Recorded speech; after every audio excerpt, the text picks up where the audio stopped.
Sêneca, Cartas a Lucílio, livro 16.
Continuas então a indignar-te ou a lamentar-te disto ou daquilo, sem entenderes que o único mal efetivo é o próprio fato de tu te indignares ou te lamentares.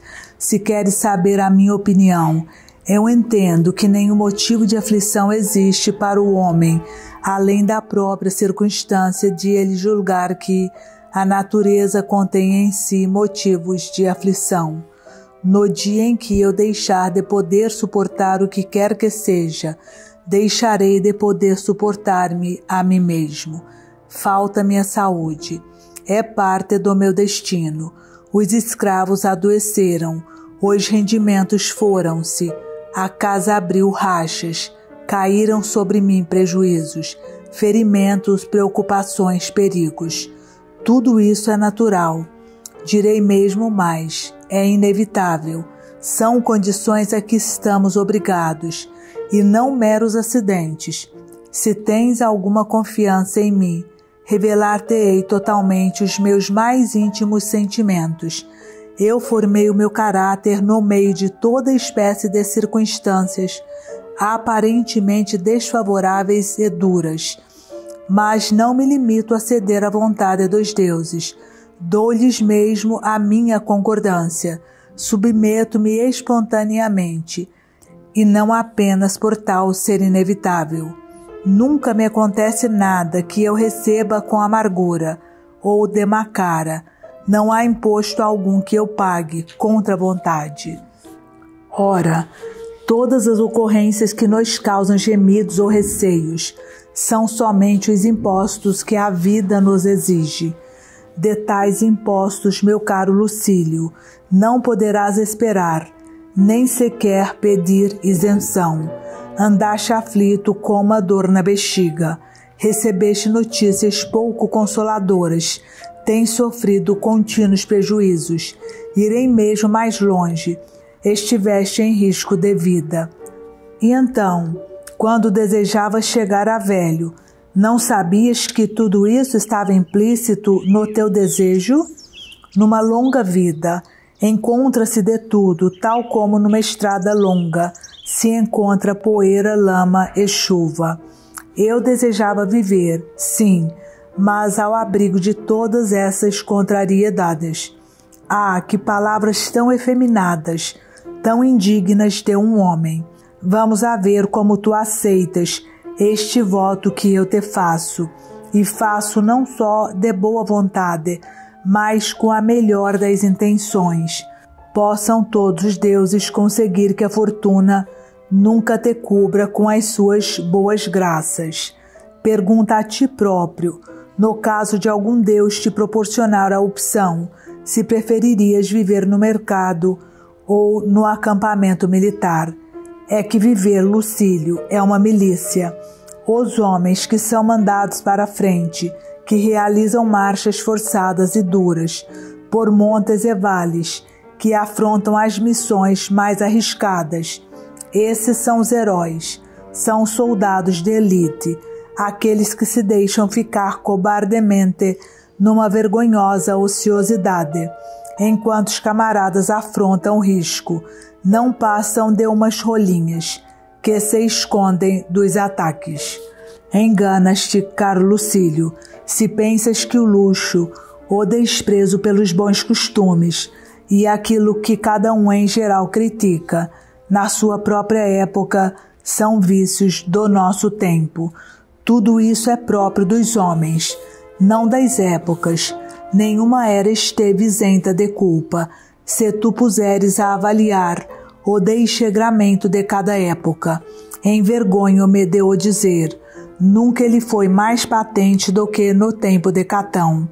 Haverá quem possa acreditar que houve tentativas de suborno no julgamento em que P. Clódio compareceu como réu, devido ao adultério cometido durante os mistérios com a mulher de César, com total violação dos ritos do sacrifício, dito em interesse do povo, durante o qual era tão rigorosa a exclusão dos homens do recinto sagrado que até se tapavam as pinturas, representando animais machos.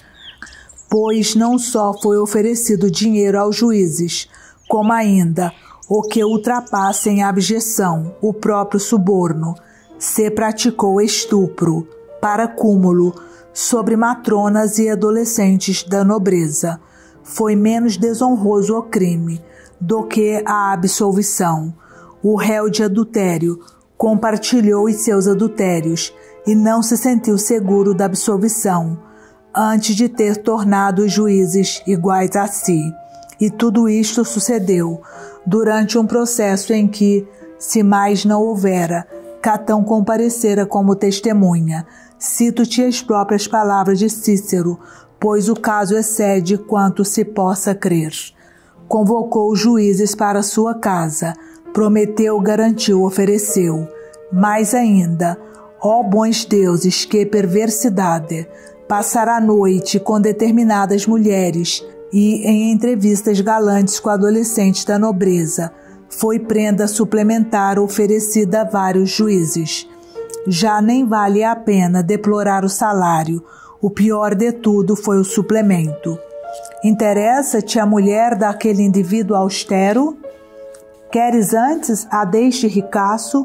Arranjarei modo de dormires com ela. Se não cometeres um adultério, podes condenar-me. Esta beldade que tu pretendes aparecerá. Prometo-te uma noite com ela, e sem tardar muito, antes que passem 24 horas, a minha promessa estará cumprida. Tem mais que se lhe diga, distribuir adultérios do que cometê-los. Aquilo é o que se chama uma notificação às mães de família. Os juízes de Clódio pediram ao Senado uma escolta, coisa que só seria necessária se eles estivessem dispostos a condená-lo, e obtiveram-na, o que fez Cátulo dizer-lhes espirituosamente, depois de absolvido o réu: para que nos pedistes a escolta? Foi para não vos roubarem o dinheiro? Entre estes remoques, Clódio saiu-se impunemente, adúltero antes do julgamento, proxeneta durante o julgamento, evitou a condenação de um modo mais infamante do que aquele por que a tinha merecido. Achas que poderá haver costumes mais corruptos do que estes, em que a lubricidade nem sequer era refreada pela religião, nem pelos tribunais, em que, durante o inquérito instaurado por senatus consulto, se cometeram mais delitos do que os que faziam o objeto do inquérito? A questão era se, depois do adultério, alguém podia viver em segurança. Verificou-se que em segurança ninguém podia viver sem adultério. Eis ao que se chegou nos tempos de Pompeu e César, de Cícero e Catão, daquele mesmo Catão, ante cuja presença a multidão se recusou a admitir a comparência, nas festas de Flora, das habituais prostitutas nuas. Se é que devemos acreditar que esses homens eram mais rigorosos como espectadores do que como juízes. Casos destes dar-se-ão, como se tem dado, O desenchegramento das cidades pode ocasionalmente diminuir pelo medo da autoridade, mas nunca espontaneamente. Não há, portanto, razão para pensares que nós nos distinguimos por excesso de licenciosidade e falta de respeito pela lei. A nossa juventude é mais saudável do que a dos tempos em que o réu negava o seu adultério perante os juízes, mas os juízes confessavam o seu diante do réu, em que se cometia estupro, para poder prosseguir o julgamento em que Cláudio, caído em boas graças devido aos vícios que o conspurcavam, fazia ofício de alcoviteiro durante a própria instrução do processo. Quem poderá crer que um homem a quem o adultério devia fazer condenar foi, afinal, absolvido, graças a vários adultérios? Qualquer época tem os seus Cláudios, mas nem todas produzem Catões. Facilmente enveredamos pelo mal, em que nunca faltará guia ou companheiro, embora para progredir no mal não faça falta guia ou companheiro. Para o vício há não apenas uma tendência, mas um verdadeiro instinto cego, que torna muitos homens incapazes de qualquer correção. Em qualquer outra arte, as imperfeições são motivo de vergonha para o respectivo artífice, o qual se sente confuso ante o seu erro. As imperfeições na arte da vida, essas são motivo de prazer. Um timoneiro não se alegra quando o barco se vira. Um médico não se alegra quando o doente morre. Um orador não se alegra se o réu é condenado por culpa do advogado. Mas, inversamente, qualquer vício é fonte de prazer para quem o possui. Aquele agrada-lhe o adultério, cujas dificuldades mais lhe acendem o apetite. Aquele outro compraz-se na falcatrua e no roubo, e o seu crime só lhe causa desagrado quando não lhe sorri a fortuna. Uma depravada habituação conduz a este resultado. De resto, para veres como mesmo os espíritos, propensos aos piores crimes, conservam a noção do bem. Não ignoram que agem mal, mas não ligam. Repara como todos dissimulam os seus atos, e quando as coisas lhes correm a contento, gozam os benefícios do crime, mas nunca revelam o que fizeram. A consciência tranquila aspira a surgir ante a vista de todos. A maldade, essa até as trevas receia. Em meu entender, teve toda razão Epicuro quando disse: um criminoso pode ter a sorte de conservar-se oculto, mas não pode estar seguro de assim permanecer. Talvez percebas melhor a ideia, se eu disser por outras palavras. É inútil aos criminosos ocultarem-se, pois, ainda que tenham a sorte de encontrar um esconderijo, nunca se podem sentir totalmente confiados. É assim mesmo, um crime pode conservar-se escondido, mas nunca pode alcançar a segurança. Não creio que, ao resolver deste modo o problema, eu vá contra os princípios da nossa escola. E por quê? Porque o primeiro e maior castigo de um criminoso é ter cometido o ato, e nenhum crime, por muito que a fortuna o adorne, com os seus dons o proteja e o reivindique, e escapa ao castigo, uma vez que o próprio crime constitui a punição por esse crime. Além disso, persegui-lo-ão estreitamente as penas do segundo grau, o medo contínuo, o pavor, ou nunca confiar na aparente segurança, porque havia eu de libertar deste suplício a iniquidade, porque não hei de deixá-la sempre em suspenso. Mas devemos discordar de Epicuro no ponto em que ele diz que nada é justo por natureza e que devemos evitar os crimes porque nos é impossível evitar o medo, mas podemos estar de acordo em que os maus atos são castigados pela consciência de os ter cometido, e que tanto maior é o grau de tortura que se lhe segue por ser contínua a angústia que oprime e atormenta a consciência, a tal ponto que nem sequer consegue confiar nas garantias de segurança que se lhe oferecem. Isto prova precisamente, Epicuro, que é natural em nós a repugnância pelo crime, pois mesmo na mais completa segurança, ninguém consegue escapar ao medo. A sorte pode evitar a muitos o castigo, mas a ninguém evita o medo. E por quê? Senão porque é inata em nós a aversão por qualquer ato condenado pela natureza. Por isto, nunca podem confiar no seu esconderijo, nem mesmo os que estão bem escondidos, porque a consciência os acusa e os mostra a si mesmos como são. Tremer de medo, aqui está o sinal que distingue os criminosos.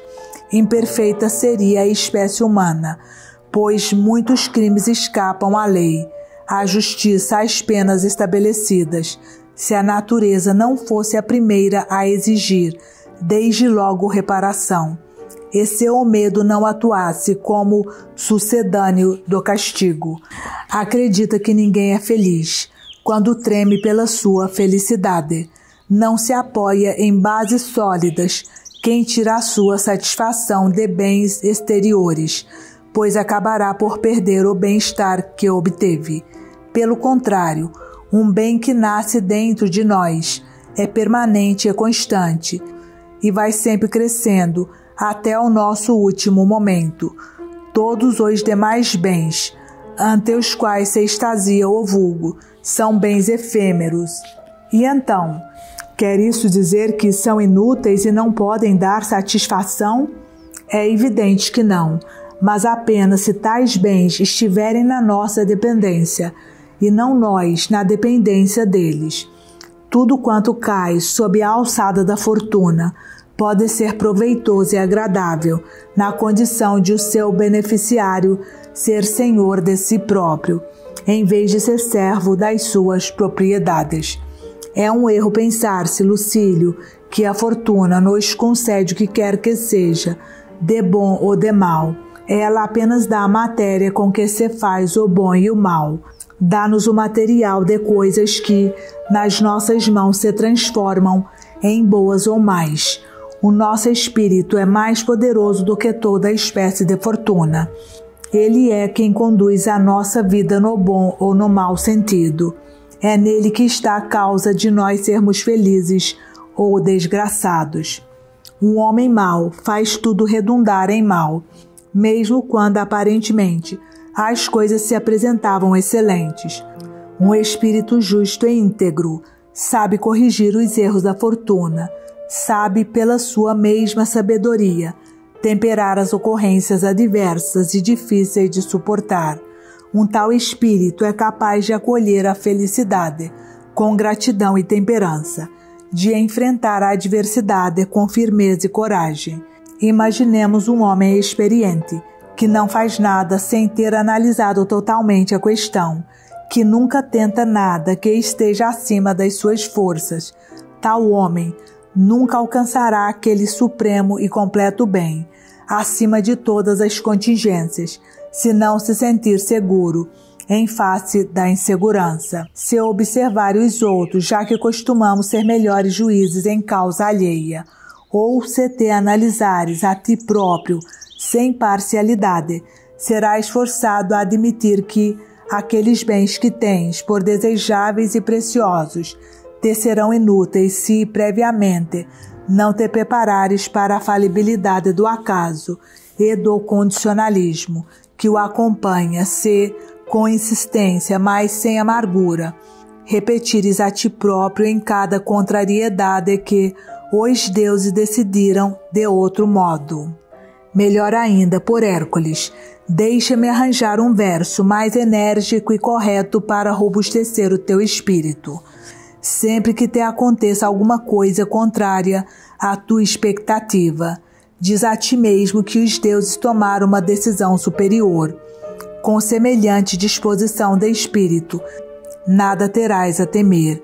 Esta disposição de espírito consegue-se pensando na instabilidade da vida humana, antes de a experimentarmos em nós, olhando para os filhos, a mulher, os bens como algo que não possuiremos para sempre, e evitando imaginarmos-nos mais infelizes um dia que deixemos de os possuir.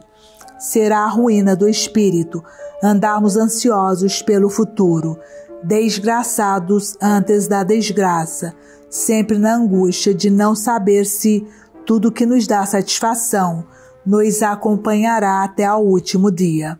Assim, nunca conseguiremos repouso e, na expectativa do que há de vir, deixaremos de aproveitar o presente.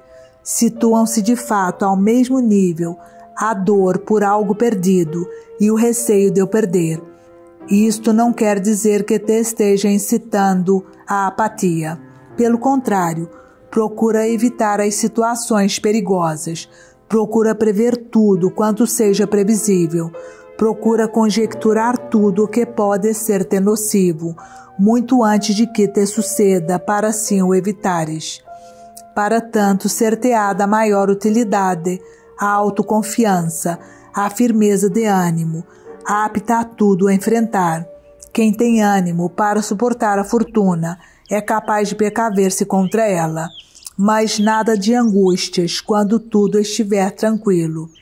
O cúmulo da desgraça e da estupidez está no medo antecipado. Que loucura é esta, ser infeliz antecipadamente? Em suma, para numa palavra te resumir o que eu penso e te descrever como são estes homens que, à força de se preocuparem, só conseguem fazer mal a si próprios. Tanta falta de moderação eles mostram, em plena desgraça como antes dela. Quem sofre antes de tempo sofre mais do que o devido. Uma mesma incapacidade leva-o a não prever a presença da dor, onde não há espera. Uma mesma imoderação fala-o imaginar permanente a sua felicidade. Imaginar que os bens que o acaso lhe deu não só hão de perdurar, como também de multiplicar-se. Esquecido do trampolim que é a vida humana, convence-se de que, no seu caso, por exceção, o acaso deixará de se fazer sentir. Por isto mesmo, eu dou toda a razão a Metrodoro, quando, numa carta dirigida à irmã, por ocasião da morte de um filho de nobre caráter, lhe disse: todo bem relativo aos mortais é mortal. Ele refere-se àqueles bens que, correntemente, os homens procuram alcançar, porquanto verdadeiro bem, a sabedoria e a virtude, é seguro e eterno. É este bem, aliás, a única coisa imortal que é concedida aos mortais. Estes, porém, são tão falhos, tão esquecidos do caminho que seguem, do termo para que cada dia os vai arrastando, que se admiram quando perdem alguma coisa. Eles que, mais tarde ou mais cedo, hão de perder tudo. Tudo aquilo de que és considerado dono está à tua mão, mas sem ser verdadeiramente teu. Um ser instável nada possui de estável, um ser efêmero nada possui de eterno e indestrutível. Perder é tão inevitável como morrer. Se bem a entendermos, esta verdade é uma consolação para nós. Perde, pois, imperturbavelmente. Tudo um dia morrerá. Que socorro podemos conseguir contra todas as nossas perdas?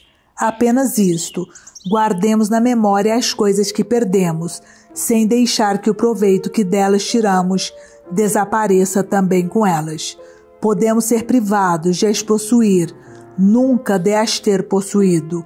É extremamente ingrato quem pensa que já nada deve porque perdeu o empréstimo. O acaso privou-nos do objeto, mas deixou em nós o uso e proveito que dele tiramos, e que nós deixamos esquecer, pelo perverso desejo de continuar a possuí-lo. Diz a ti próprio que tudo que se nos afigura terrível pode ser superado. Muitos têm havido que triunfaram de um ou de outro obstáculo. Múcio triunfou do fogo, Régulo da cruz, Sócrates do veneno, Rutílio do exílio, catão do suicídio pela espada. Triunfemos nós também, de qualquer coisa. Também muitos têm existido, que desprezam aqueles bens, por cuja beleza e promessa de bem-estar o vulgo se deixa atrair. Fabrício recusou a riqueza quando general, recusou-a quando censor. Tuberão entendeu que a pobreza não o deslustrava, nem a ele, nem ao Capitólio, quando, ao utilizar no banquete público uma baixela de barro, demonstrou que os homens se deviam contentar com os utensílios de que até os deuses se serviam. Sexto Pai recusou as magistraturas, ele que, pelas suas qualidades inatas, merecia chefiar a república, e não aceitou a banda larga que o divino Júlio lhe oferecia. Bem consciente estava de como o que pode dar-se pode igualmente tirar-se. Façamos nós também algo que mostre grandeza de alma. Sejamos nós também um exemplo. Por que perder a coragem? Por que perder a esperança? O que outros puderam, também nós o podemos, desde que limpemos o nosso espírito e sigamos a natureza, pois a quem dela se afasta, só resta ser presa de desejos e receios, só resta servidão perante o efêmero. É possível voltarmos ao bom caminho, recobrarmos a nossa integridade. Recobremo-la, pois, para sermos capazes de fazer frente à dor, por onde quer que ela nos ataque o corpo, para podermos dizer à fortuna: estás lidando com um homem, procura quem tu possas vencer. Com discursos como este, ou semelhantes a este, apazigua-se a intensidade da úlcera, que aliás faço votos porque se reduza, e se cure, ou pelo menos estacione, e vai envelhecendo com o nosso homem. Por ele próprio, aliás, eu nada receio. Nós é que ficamos a perder quando ficarmos sem a presença deste ilustre velho. Ele continua cheio de vida e se deseja que esta se prolongue, não é por si, mas por aqueles a quem a sua presença é útil. O fato de continuar vivo é uma liberalidade da sua parte. Outro qualquer já teria posto fim a semelhante sofrimento. Ele, porém, entende que tão vil é fugir da morte, como buscar refúgio na morte. Que dizes? Se as condições a isso aconselharem, não se deve sair voluntariamente desta vida? Claro que sim, quando o homem já não for de utilidade para alguém, quando a sua sobrevivência só servir como pasto para a dor. Este caso, amigo Lucílio, é uma lição prática de filosofia, uma experiência real. Observa que coragem um homem experimentado tem de usar em luta com a morte e com a dor, quando se vê assediado por uma e golpeado pela outra. Há que aprender a agir, vendo alguém agir. Até agora servir-me de argumentos para discutir se é possível a resistência à dor, ou se a proximidade da morte basta para quebrantar mesmo as almas fortes. Mas para que palavras? Considera este caso real. Ao nosso amigo, nem a morte o torna mais resistente à dor, nem a dor mais resistente à morte. Contra ambas, é em si apenas que ele confia, nem padecendo pacientemente, com esperança na morte, nem morrendo voluntariamente por saturação da dor. Limita-se a ir suportando esta, enquanto vai aguardando por aquela. Venho enviar-te uma cópia da carta que escrevi a Marulo, a quando da morte de um filho de tenra idade. Morte que, dizia-se, ele suportou, com quase nula coragem. Nesta carta não segui o nosso processo habitual, nem achei por bem falar-lhe brandamente, pois o nosso homem mais merecia ser repreendido que consolado. Uma pessoa que fica perturbada e mal consegue aguentar um golpe profundo, tem de ir recuperando a pouco e pouco, até que a dor vai esmorecendo, ou pelo menos perca a violência inicial. Mas a estes homens, que fazem do pranto um dever, há que chamá-los à ordem diretamente e ensinar-lhes até que ponto as lágrimas podem denotar insensatez. Estavas à espera de consolo, pois vais apanhar uma descompostura. Tanta cobardia tu mostras pela morte do teu filho, que faria se tivesses perdido um amigo. Faleceu-te um filho, de futuro incerto, de pouca idade. Perdeu-se apenas um breve espaço de tempo. Nós próprios buscamos motivos de sofrimento, ansiosos por nos queixarmos da fortuna, mesmo sem razão, como se não fosse seu papel dar-nos justos motivos de queixa. Agora tu, valham-me os deuses, já me parecias homem de coragem, mesmo ante os males reais, quanto mais perante estes simulacros de desgraça, que levam os homens a gemer por mera obediência à tradição. Mesmo que tivesse sofrido a perda de um amigo, o que seria o máximo dos infortúnios, mesmo assim, devias aplicar toda a tua energia em mostrar-te mais alegre por o ter possuído, do que triste por o ter perdido. Muita gente há, contudo, que não sabe avaliar todo o bem de que lhe foi dado gozar. Entre outros defeitos, este tipo de dor possui ainda mais um. Não só se revela inútil, como ingrato. Lá porque te faleceu um excelente amigo, quer isto dizer que foi nula a sua ação? Tantos anos de vida em comum, de íntima comunhão de interesses, resultaram em nada? Ao falecer o amigo, faleceu igualmente a amizade? Porque sofres agora de o teres perdido, se de nada te serve teres gozado seu convívio. Acredita-me, daqueles a quem amamos, mesmo quando o destino nos roubou a sua companhia, uma parte importante permanece em nós. Pertence-nos a passagem do tempo, pois nada goza de maior segurança do que o passado. Nós mostramos-nos ingratos em relação ao que nos foi dado, por esperarmos sempre no futuro, como se o futuro, na hipótese de lá chegarmos, não se transformasse rapidamente em passado. Quem goza apenas do presente não sabe dar o correto valor aos benefícios da existência. Quer o futuro, quer o passado, nos podem proporcionar satisfação. O primeiro pela expectativa, o segundo pela recordação. Só que, enquanto um é incerto e pode não se realizar, o outro nunca pode deixar de ter acontecido. Que loucura é esta que nos faz não dar importância ao que temos de mais certo?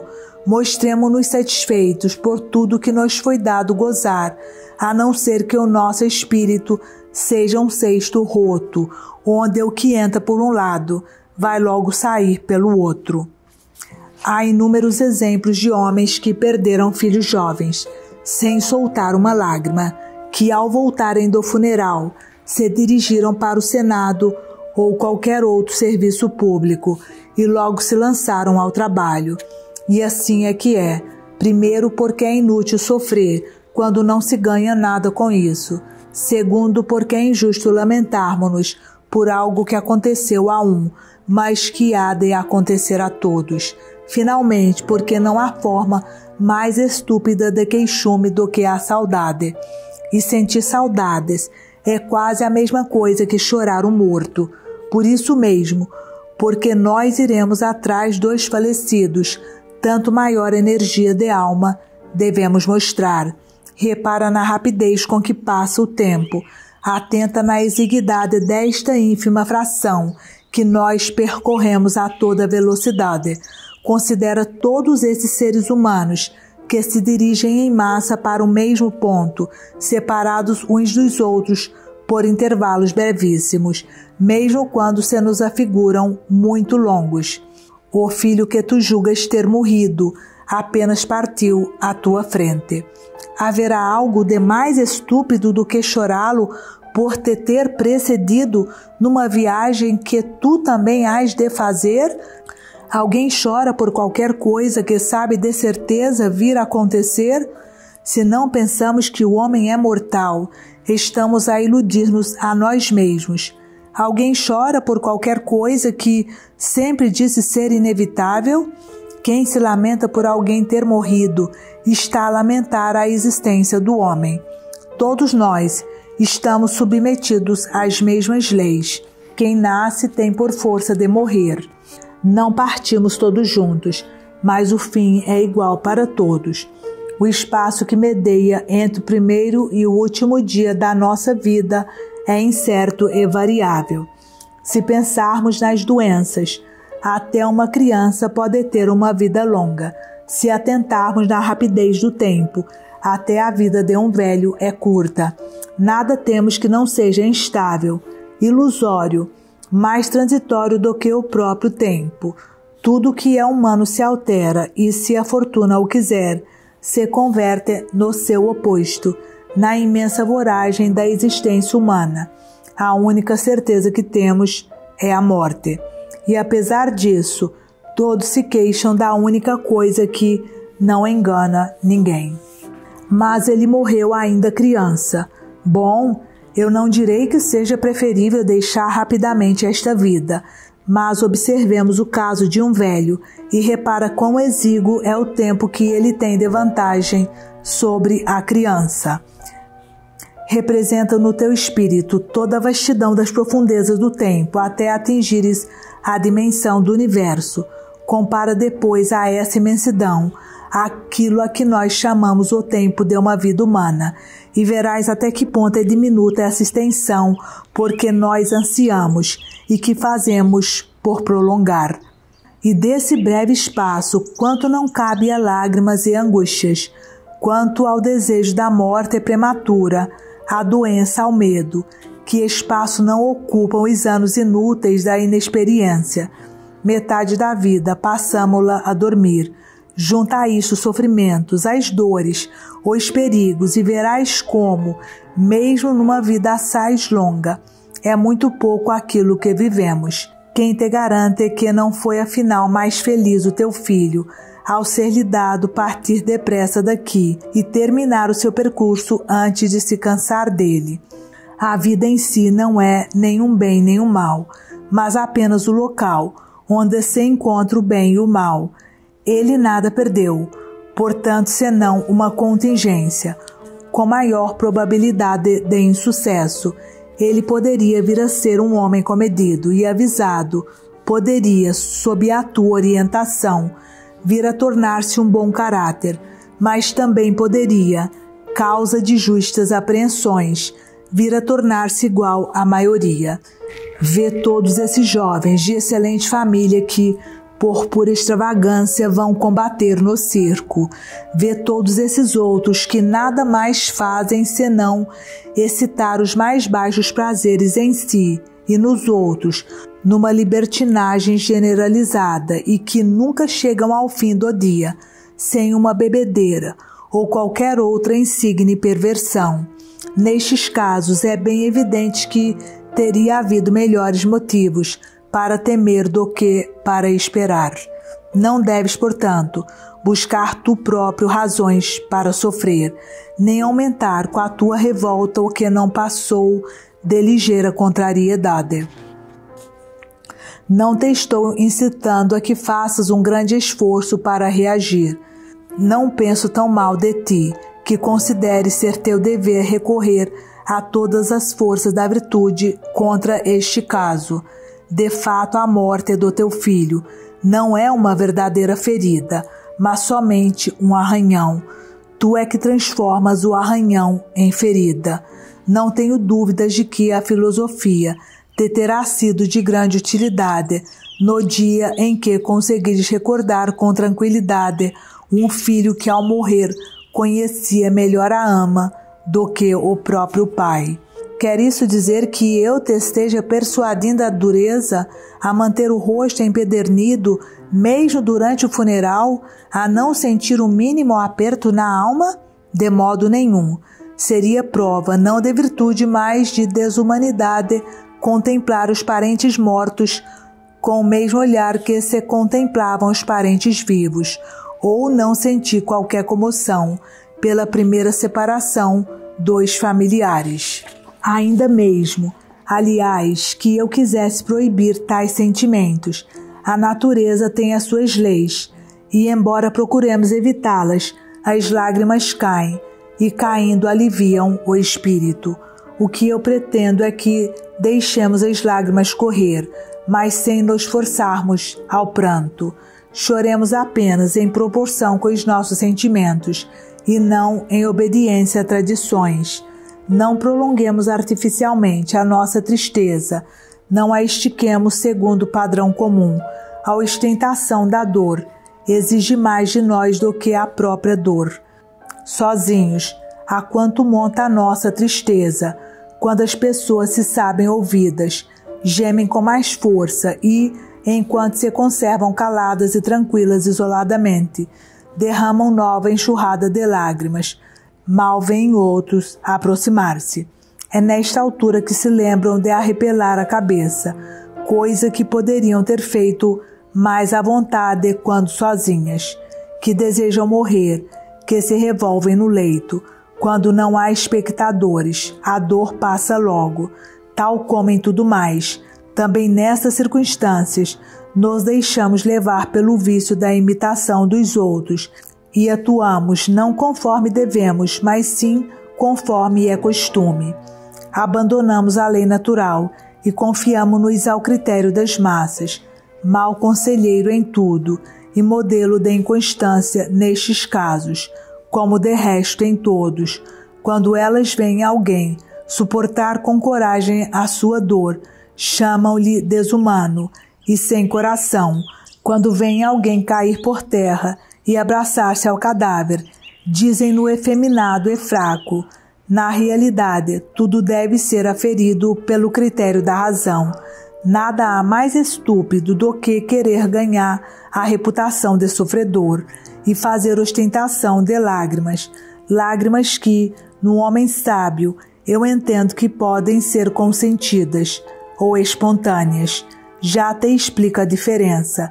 Quando nos chega a notícia dolorosa de um falecimento, quando seguramos nos braços o cadáver que nos aprestamos a entregar às chamas, as lágrimas tombam por uma necessidade natural.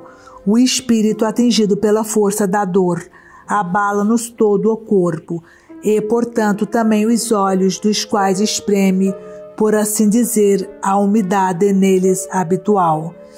Estas lágrimas caem sob pressão, mesmo contra a nossa vontade, de tipo diferente. São aquelas lágrimas que nós deixamos correr quando recordamos os entes queridos já falecidos.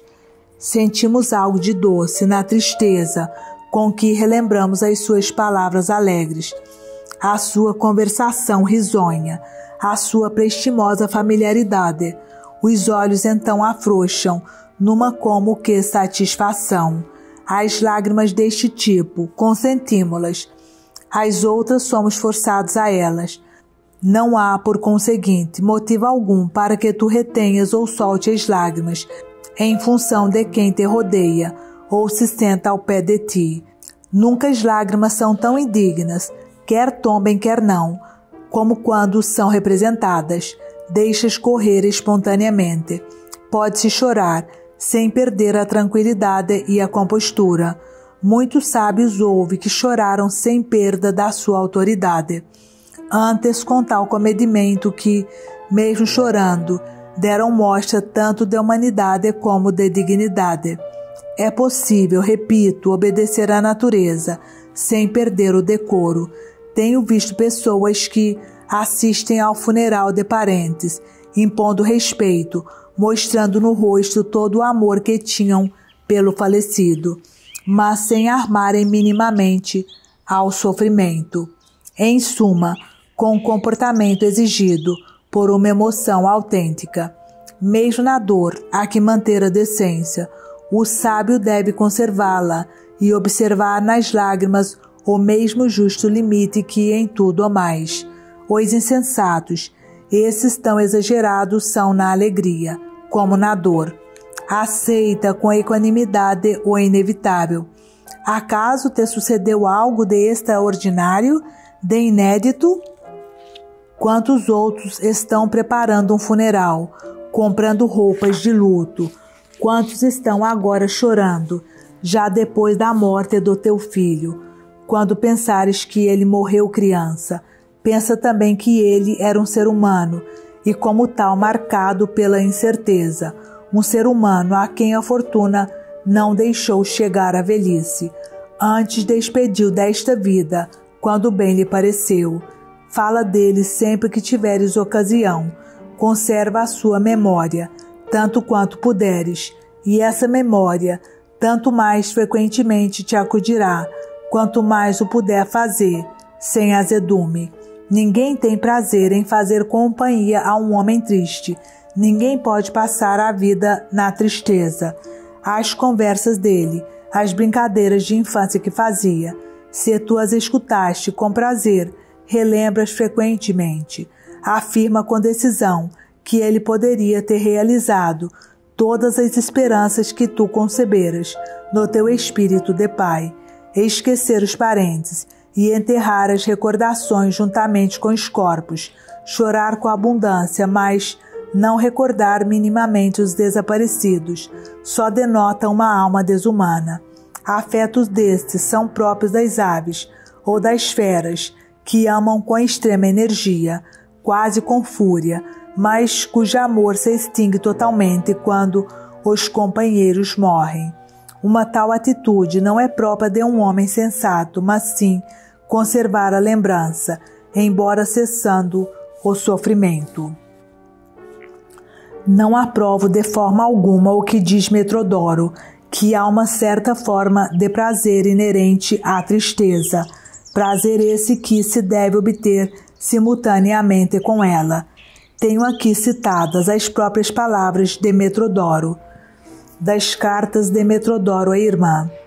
Há um certo prazer que nasce simultaneamente com a dor e que é preciso captar no próprio momento. Não duvido um instante do que tu pensarás de tais palavras. Haverá algo de mais indigno do que sentir prazer no meio da dor, melhor dizendo, graças à dor, e buscar no meio das lágrimas uma fonte de satisfação? E são estes homens os que nos acusam de rigidez, que censuram a dureza dos nossos princípios, quando nós dizemos que a dor ou não deve encontrar acolhimento no nosso espírito, ou deve ser dele expulsa quanto antes. O que é mais incrível e desumano, não sentir dor pela perda de um amigo, ou fazer dessa dor um motivo de prazer. Os nossos princípios são perfeitamente corretos. Quando o nosso afeto tiver pago o tributo às lágrimas, tiver passe de expressão, desnatado o desgosto, há que não deixar o espírito mergulhado na dor. E dizem os epicuristas que devemos misturar o prazer com a dor. Isto é o mesmo que consolar os garotos com um bolo, ou fazer os bebês deixarem de chorar, dando-lhes leite. Nem no próprio instante em que um filho arde na pira, ou um amigo solta o último suspiro, eles querem que o prazer cesse, mas querem fazer do sofrimento uma excitação. O que será mais correto, eliminar a dor do espírito ou fazer o prazer acompanhar a dor? Acompanhar? Mais do que isto, originar-se na própria dor. Há uma certa forma de prazer inerente à tristeza. Diz Metrodoro que nós estoicos digamos isso está certo, mas vós epicuristas não tendes tal direito. Para vós não existe senão um bem, o prazer, e um mal, a dor. Como é então possível haver ligação entre o bem e o mal? Mas imaginemos que há. Seria este o melhor momento para ela se verificar? Vamos perscrutar a dor, a ver se nas suas imediações há algo de agradável e aprazível. Certos remédios salutares, quando aplicados em determinadas partes do corpo, não podem ser utilizados noutras, por repugnantes ou indecentes. Um processo que, em certas áreas do corpo, seria benéfico e não atentaria ao pudor, torna-se inconveniente, dado o local em ferida. Vós não tendes vergonha de querer remediar a dor com prazer? A dor é uma ferida que tem de curar-se com mais dignidade. Seria preferível mostrar como nenhuma sensação de mal pode afetar quem já morreu, pois só pode ser afetado quem não está morto. Nenhuma coisa, repito, pode lesar quem já nada é. Se alguém é lesado é porque está vivo. O que imaginas tu poder causar mal a alguém, já não ser alguém ou ser ainda alguém. Uma pessoa não pode ser atormentada nem pelo fato de não ser, pois quem nada é, nada sente, nem pelo fato de ser, pois desconhece o principal óbice da morte, que é precisamente o não ser. Digamos, portanto, a um homem que chora com saudades de um filho arrebatado na primeira infância. No que concerne à brevidade da existência, todos nós, jovens ou velhos, em comparação com o universo, estamos em pé de igualdade. O que nos cabe de toda a sucessão dos tempos é menos que uma ínfima parte, porque uma parte, mesmo ínfima, é uma parte, enquanto o tempo da nossa vida é praticamente nulo. Mas, ó loucura humana, que planos grandiosos nós fazemos para esta nulidade que é a existência. Dirijo-te esta carta, não porque tu esperes de mim um consolo já tão tardio. Sei muito bem que tu já decidiste o que havias de ler ou não, mas sim, para te censurar por embora por pouco tempo teres andado aliado de ti mesmo, e também para te aconselhar aqui de futuro ganhes mais coragem contra a fortuna e considere os seus golpes não apenas como possíveis, mas como inevitáveis e contínuos. Dizes-me na tua carta que leste com a maior avidez os livros de Papírio Fabiano, intitulados da política, mas que eles não corresponderam à tua expectativa, e esquecendo-te de que se trata de um filósofo, vais ao ponto de criticar nele a colocação das palavras. Imagina que tens razão, e que ele, em vez de construir rigorosamente as frases, como que as deixa correr. Para começar, este tipo de estilo tem o seu atrativo. A frase lenta e fluida possui a sua própria beleza. Entendo eu que há uma grande diferença entre um estilo sacudido e um estilo fluente. Acrescenta que, mesmo neste ponto, há uma diferença fundamental, como te vou mostrar. Fabiano não me parece verter frases, mas sim deixá-las fluir, e o resultado é um estilo amplo, sem rugosidades, mas ao mesmo tempo não desprovido de energia. Um estilo que se apresenta francamente como não trabalhado, nem rebuscado em excesso, mas aceitemos que é correta a tua maneira de ver. A intenção dele era castigar os costumes, não a linguagem. Escreveu a sua obra para as almas, não para os ouvidos.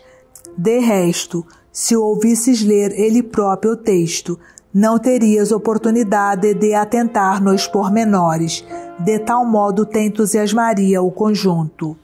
É certo que muita coisa nos agrada pela energia da leitura, mas perde parte do valor quando observada depois de passada a escrito. Mas tem também a sua importância, suscitar o interesse logo à primeira vista, ainda que uma análise venha encontrar motivos de crítica. Se me perguntares, dir-te-ei que tem mais valor o homem capaz de arrebatar os aplausos do que o que sabe como merecê-los. Embora eu saiba que este último goza de maior segurança e pode confiar no futuro mais decididamente. Ao filósofo não convém a excessiva preocupação com o estilo, como poderia ser corajoso e firme perante o risco da própria vida, um homem angustiado com as palavras. No seu estilo, Fabiano não revelava negligência, mas segurança. Por isso não encontrarás nele qualquer vulgaridade. Ele escolhe, não cata as palavras que emprega, nem as coloca em obediência à moda, segundo uma ordem antinatural, mas consegue dar-lhes brilho, embora recorrendo ao vocabulário comum. Os seus períodos são cheios de profundo sentido, conquanto sejam amplos e não limitados ao espaço de uma sentença. Podemos verificar que alguns estão pouco limados, outros com deficiente estrutura, outros ainda pouco conformes aos requintes da moda atual. Mas, quando considerarmos o conjunto, não encontraremos obscuridades resultantes do excesso de concisão. Admito que lhe falte a variedade dos tons do mármore ou das canalizações complicadas que levam a água a todos os quartos. Também não é o tugúrio de um indigente, nem o luxo decorativo de quem se não contenta com a beleza austera. É, sim, aquilo a que sois chamar-se uma casa bem construída. E não te esqueça de que nem todos têm a mesma opinião sobre o estilo. Uns querem-no desordenado e hirsuto, outros preferem-no de tal modo áspero que desfazem de propósito as frases, espontaneamente escorreitas, interrompem abruptamente o ritmo contra todas as expectativas do leitor. Lê a prosa de Cícero, as suas frases são perfeitas, as inflexões não são bruscas, o ritmo é agradável sem ser efeminado. Em contrapartida, as de Asínio Polião são desiguais, sacudidas e acabam quando menos se espera. Além disso, as de Cícero terminam todas naturalmente. As de Polião parecem cair de borco, com exceção de umas quantas que obedecem a um ritmo certo, aliás, sempre do mesmo modelo. Dizes ainda que a prosa de Fabiano te parece rasteira, pouco sublime. Aí está um defeito de que eu o acho isento. A meu ver, a sua prosa não é rasteira, mas tranquila, adequada ao seu caráter calmo e regrado. Assemelha-se a um terreno plano, sem barrancos. Falta-lhe o vigor da eloquência, os grandes rasgos estão do teu agrado, o choque inesperado das sentenças.